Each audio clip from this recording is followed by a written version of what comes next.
Congratulations to Volga Media for 17 million subscribers. Thank you.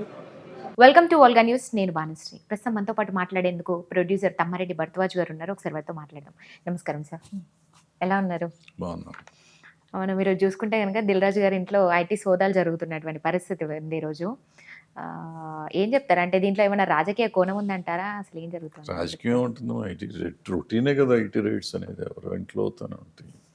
Release అయిన సినిమాల కల్లా ఎప్పుడు రెగ్యులర్గా అవుతానే ఉంటాయి కదా.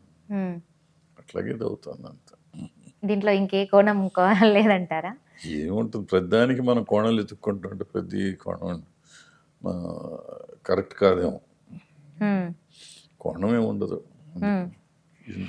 ఇండస్ట్రీలో పెద్ద పెద్ద సినిమాలు తీసిన వాళ్ళు కూడా చాలా మంది ఉన్నారు. అంటే అట్లా పెద్ద సినిమాలు తీసిన వాళ్ళు వయసులో కూడా అవుతుంది అన్నారు కదా. పుష్ప వాళ్ళు తీశారు, ఈయన వీధి తీశాడు, 2-3 సినిమాలు. ఈయన పెద్ద ప్రొడ్యూసరే కదా.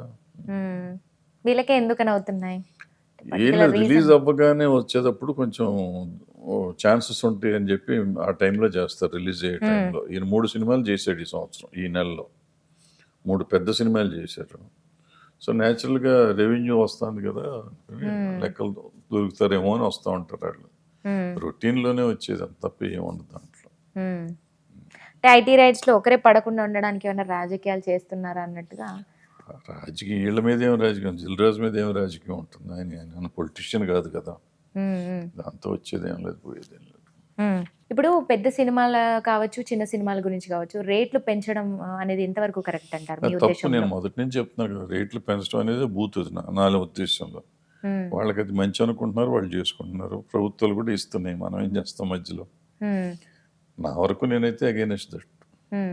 మొన్నటి వరకు కూడా అంటే మనం చూసాము, మన సీఎం రేవంత్ రెడ్డి గారు కూడా అంటే పుష్ప అప్పుడు జరిగినటువంటి సంఘటనని దృష్టిలో పెట్టుకొని మళ్ళీ ఇది జరగకుండా ఉండడానికి నేను నిర్ణయం తీసుకుంటున్నాను, ఈ చైర్లో ఉన్నంత వరకు కూడా ఇది రిపీట్ అవ్వకుండా చూసుకుంటానని ఆయనే చెప్పారు. మనం విన్నాము, ఆయన చెప్పారు. మళ్ళీ ఎట్లా చూడాలి?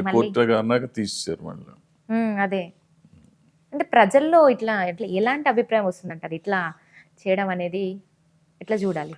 అంటే ప్రజల్లో యాక్చువల్గా ఆయన ఇవ్వను అని చెప్పిన రోజు చాలా సంతోషించారు చాలామంది. ఆయన మళ్ళీ ఎప్పుడైతే ఈ సినిమాకి ఇచ్చారో, గేమ్ చేంజర్కి ఇచ్చారో, కొంచెం నేను ఆ రోజే అనుకున్నా వీళ్ళు మళ్ళీ ఇట్లాగే అంటారు, సినిమాలకు రేపు జనవరి సినిమా వచ్చినప్పుడు ఇస్తారు అని అనుకున్నా. నాకు ఎవరో ఒకళ్ళిద్దరిని అడిగితే మాట్లాడుతుంటే ఇవ్వరు, గ్యారంటీగా ఎవరు ఈసారి గట్టిగా ఉంటారు అన్నారు. యాజిటీస్గా ఇచ్చారు, బెనిఫిట్ షోస్ కూడా ఇచ్చారు, నెంబర్ ఆఫ్ షోస్ ఇచ్చారు. కోర్టు అన్నాక షోస్ తగ్గించారు, రేటు కూడా ఆ సినిమా వరకు వచ్చి మిగిలిన సినిమాలకి ఇవ్వాలి. డాకుకిన్నో సంక్రాంతికి ఇవ్వాలి, రెండింటికి ఇవ్వలేదు. ఇండస్ట్రీలో ఒకప్పటి రోజులకి ఇప్పుడున్నటువంటి రోజులకి ఏంటంటారు తేడా? డిఫరెన్స్ ఏమైనా ఉందంటారా? ఏం లేదు. ఒకప్పుడు అంటే ఆల్మోస్ట్ ఇండస్ట్రీని గురించి ఆలోచించేవారు.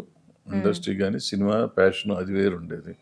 ఇప్పుడు ప్యాషన్ ఉంది, డబ్బు మీద ప్యాషన్ ఉంది. అంత డబ్బు ఎట్లా ఎంత హైయెస్ట్ రికార్డ్ ఇది రావాలి.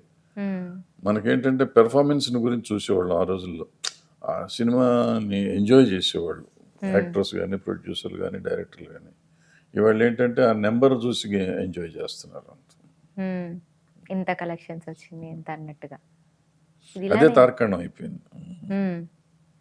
ఆ రోజులు మళ్ళీ తీసుకురాలేము కదంటారా? మనుషులు మారిపోతున్నారు కదా, సమాజంలో అంత మార్పు వచ్చింది. ఇప్పుడు ఎవ్వరు వీళ్ళు మంచోళ్ళు కాదు, వాళ్ళు చెడ్డోళ్ళు, వాళ్ళు మంచోళ్ళు, వీళ్ళు చెడ్డోళ్ళు, అదేం లేదు. ఒక్కో రోజు ఒక్కొక్కటి. ఆ రోజున మనం ఇది కళ అనుకున్నాము, ఈ రోజున వ్యాపారం అనుకుంటున్నాం. సింపుల్, అంతే తేడా. కళ అనుకున్నప్పుడు ఏంటంటే కళలో మనం ప్రదర్శించిందంతా మనకి ఎంజాయ్ చేస్తాం. ఇక్కడ ఏంటంటే ఇప్పుడు వ్యాపారం అనుకున్నప్పుడు డబ్బు సంపాదనకి వ్యాపారం అంతే.